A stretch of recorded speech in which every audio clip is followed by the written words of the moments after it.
All right, let's start with the big story that we're tracking this morning on Wion, where the foreign ministers of Pakistan, China and Afghanistan are meeting in Kabul. Now, this is the second time that such a trilateral meeting is being held at the foreign minister level. Now, the three countries will be holding 3 rounds of negotiations to discuss possible peace in Afghanistan.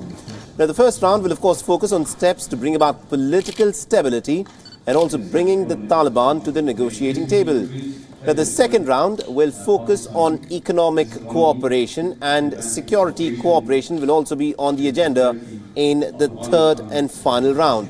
Remember, for China, Afghanistan is a key fulcrum of its strategic Global Belt and Road Initiative. China is, of course, seeking stability in Afghanistan to ensure that the China-Pakistan economic corridor does not face any hurdles. Now, the meeting is, of course, the latest amongst a series of trilateral meetings that have been held to discuss peace in Afghanistan. And it comes months after a trilateral meeting between India, Afghanistan and Iran, and even as the United States has opened a dialogue with the Taliban. Also, the United States and Taliban leaders are expected to hold peace talks in Pakistan later next week. Pakistan's Foreign Minister Shah Mahmood Qureshi is leading the Pakistani delegation to the talks.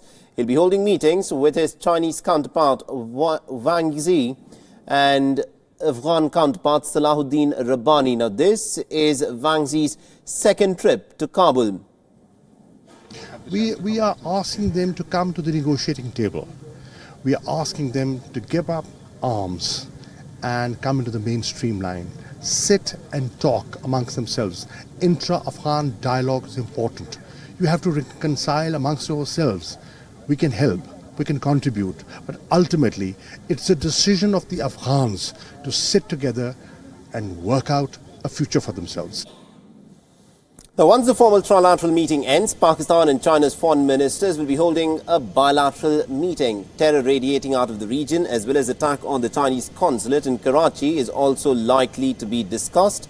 The three foreign ministers will also be meeting with Afghan President Ashraf Ghani and CEO Abdullah Abdullah.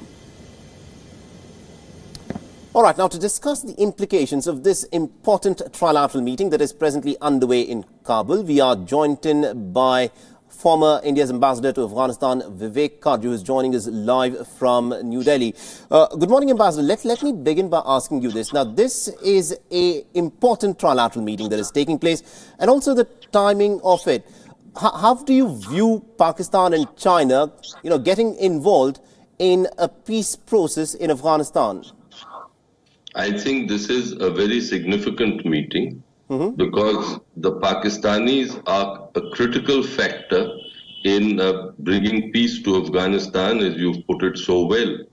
Without Pakistan's participation in the peace process, without Pakistan's real interest in promoting peace and stability in Afghanistan, peace and stability has remained elusive and will continue to remain elusive. Because while the Pakistanis seek to suggest that their influence over the Taliban is limited, the actual fact is that their influence is very, very substantial. Absolutely. Without these sanctuaries that the Taliban have enjoyed in Pakistan since 2001, the Taliban could not have become the potent factor and the potent group in Afghanistan that they have become today. Hence, in this meeting, the Afghans will try themselves and will try to enlist China once again to pressure Pakistan to bring the Taliban to the negotiating table and not to pose hurdles as they have done in the past on the way to peace in Afghanistan.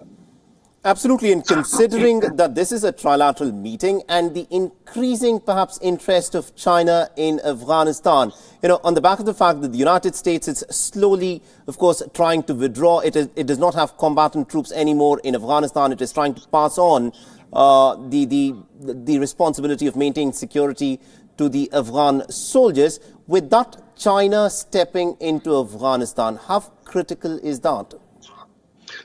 It is extremely crucial. You are right.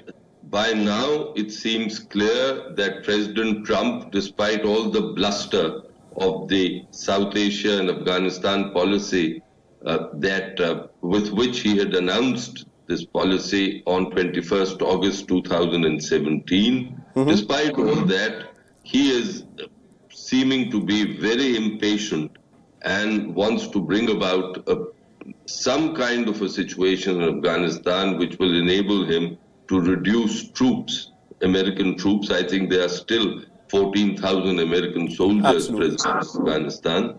He wants to reduce them. Now, to do so, there has to be some stability in Afghanistan, and that cannot be possible unless the Taliban come to the negotiating table. The Americans, as you said yourself and correctly, are negotiating directly with the Taliban now. But that is not proving sufficient. So they want China to be in. Now, China itself, after the CPEC, wants peace in Afghanistan because its own economic and strategic interests now demand that Afghanistan be stable. Not only to exploit Afghanistan's vast mineral resources to feed the Chinese manufacturing industry, but also because peace and stability in Afghanistan is crucial for it to maintain a peaceful line, strategic line towards Gwadar. Right. That is not possible unless the Pakistanis put pressure on the Taliban. My last point here. The Chinese are always wary of taking on the Pakistanis on Afghanistan. They don't want to put too much pressure on them because of India. All right.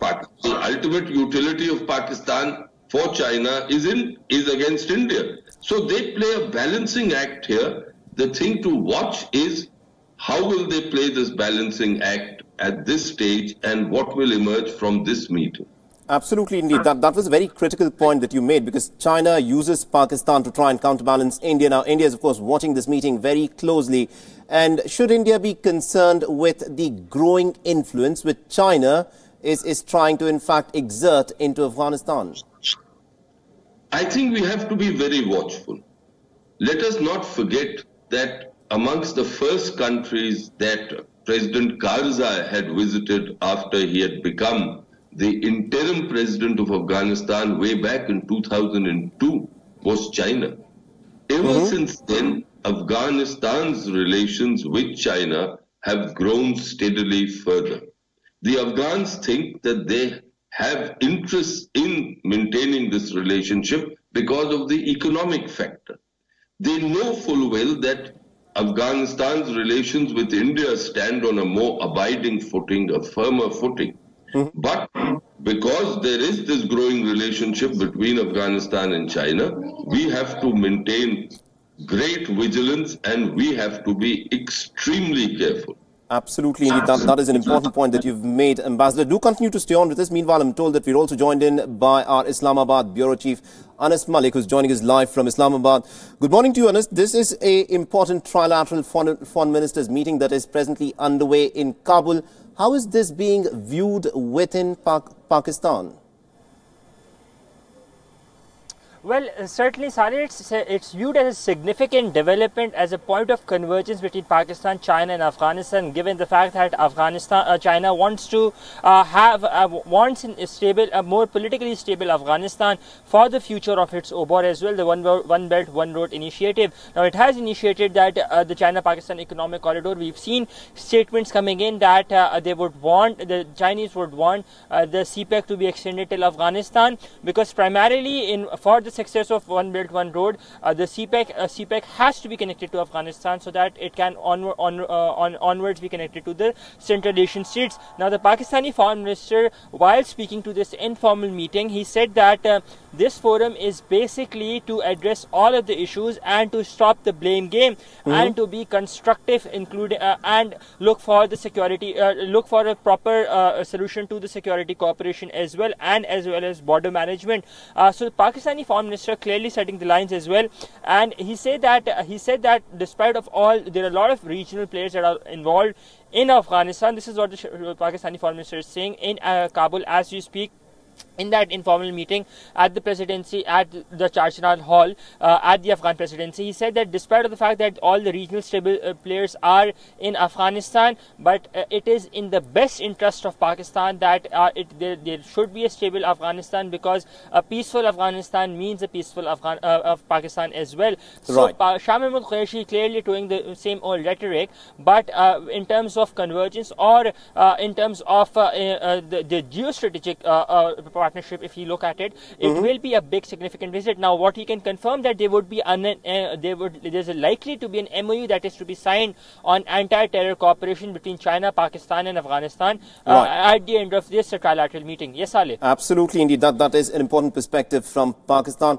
And also, Ambassador Kaju, if I can give you the last word on this, the fact of the matter is, they're saying as part of the agenda, terror and security in Afghanistan and in the region is, of course, at the heart of this trilateral meeting. And also the Chinese ambassador to Afghanistan, he had said that Belt and Road Initiative will determine the Afghanistan-China future. Realistically speaking, can we expect China to lean on Pakistan to actually crack down on those terror elements which operate along the Af-Pak border? Yes and no.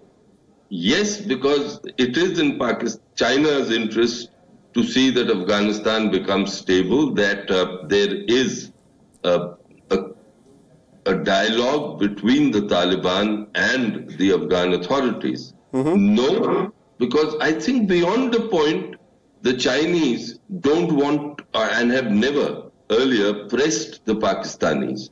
Now, two other points. One, what Qureshi is saying in Islamabad is the same thing the Pakistanis have been saying now for 16 or 17 years. So there's nothing new there. Second, when there is talk of cooperation on counter-terrorism between China, Pakistan and Afghanistan, the question is, if this cooperation will only be against ISIS now, which has a presence in Afghanistan, but will it also include the Afghan Taliban? That would mean that Pakistan will have to tighten the screws on the Afghan Taliban within Pakistan to begin with. Because we know that they have safe havens, they have sanctuaries. Pakistani authorities have themselves accepted and admitted this. So that is the question, and on that I don't see any prospects of Pakistan tightening the screws or putting pressure on the Afghan Taliban. Absolutely. I think that is a very critical issue to look out for. Thank you very much indeed to Ambassador Kaju and also to Anas Malik, who joined us live from Islamabad. This, of course, is a big story that we will continue to track. So the United States is, of course, pulling out of Afghanistan. It is China which wants to fill in that vacuum. It will be very interesting to see as to how all of this, of course, plays out. And India is watching this meeting very closely.